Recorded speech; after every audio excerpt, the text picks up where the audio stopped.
Okay, we're covering ACT Science, Passage 4. This is a conflicts passage. In our DRC approach, C stands for conflicts and carefully read. This is the one passage I think it benefits most students to spend a bit more time understanding what's happening in the passage before going to the questions. So when we get to the questions, we're going to do the R and R approach, which is read and reread. We'll break it down step by step together doing the reread. So you want to do a reading as fast as you can to understand the passage. So a person is caught in a rainstorm. The person will travel westward along a straight path. So we have a person traveling west along a path based on the number of raindrops falling on the person per second N, okay, and the number of raindrops S that fell on the person along the distance L. So we're given all these letters. Know where to look for them if you need them. 4 students are given the figure 1, a list of information. Raindrop is falling westward. Intensity of the raindrop equals the number of drops per second striking each meter of ground. Velocity is described. Person speed is represented as U. Distance is L. Time is T. So then I'm going to make a table because it's asking me, or it's telling me, student 1 is telling me about T, N, and S. So I'm going to say run or walk, T, N, or S. So student 1 says the person should walk, right? And if they walk, their time will be greater. That makes sense. It takes more time to get somewhere. But N will be less, the number of raindrops falling on the person per second, because they're not running into the rain. And therefore, S will be less, the number of raindrops falling per person, on the person. Student 2 says they should run. It will take less time, and they will have fewer raindrops falling on them, so they get less wet. Student 3 says their speed should equal the speed of the rain. That's really hard to do, I think. And their time will be less, right? And their wetness will go down as well.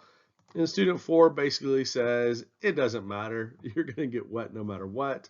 So I'll put an equal sign here. If you walk, it will take more time to get less wet.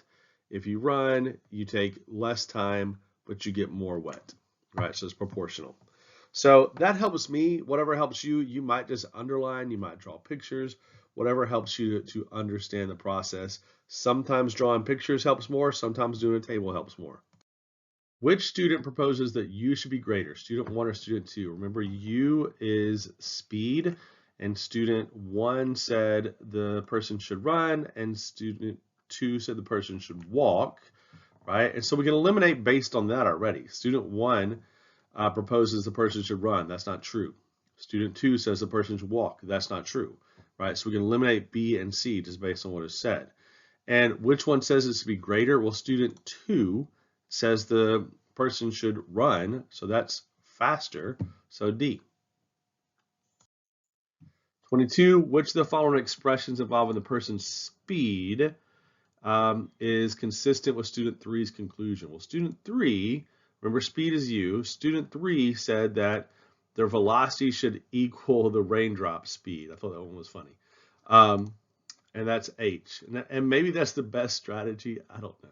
So H it is, the velocity of raindrops should equal the speed of the person. 23, based on the introductions, we don't need the students right now for this one, don't need their hypotheses. The intensity of rainfall is best represented by which of the following expressions? Well, it tells us intensity in this paragraph. Intensity of rainfall is the number of drops per second striking each square meter of ground. So intensity is the number of drops per second per square meter. It shortens the statement, so A. 24, suppose the person traveled westward, the distance L, turns around and travels eastward. So they forgot something and have to go back. Will the raindrops more likely strike the person in the front or the back? Well, they're traveling into the rain, so it will not strike them in the back. It will more likely strike them in the front. And why? Because they are traveling opposite to the rain's horizontal motion. G. Based on the introduction, T can be calculated using which of the following expressions? So T is time, right? L is distance, U is speed. Those are the variables we're seeing in this. So the distance, rate, time pyramid, we talk a lot about in math and the ACT, comes up rarely on the ACT science. But if you're looking for time, it is distance divided by rate. And in this problem, distance equals L, and rate or speed equals U, so C. The statement in general, as U increases, speed increases, N will also increase, okay, is consistent with which of the predictions made by which of the following pairs of students. So let's just start with student one. Student one said you should walk, and if you walk, you get less wet.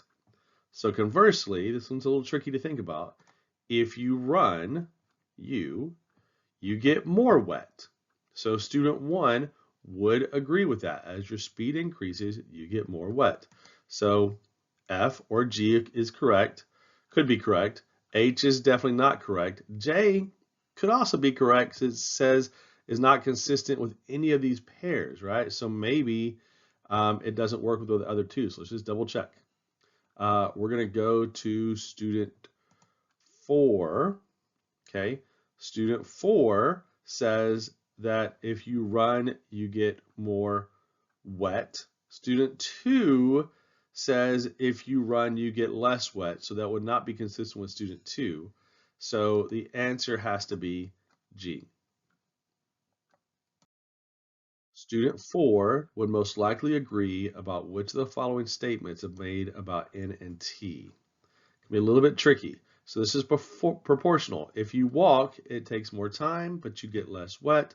If you run, it takes less time, but you get more wet. So the time is proportional to wetness, and so A, N times T is approximately constant. It's a tricky one, a little bit of math there. Okay, here's your answers. Review them, look at reporting categories. The bigger thing to really consider about the science test is how well you do on the conflicts. It is a heavier reading passage, and so if you can't finish the entire test, it may be you're just skipping conflicts altogether.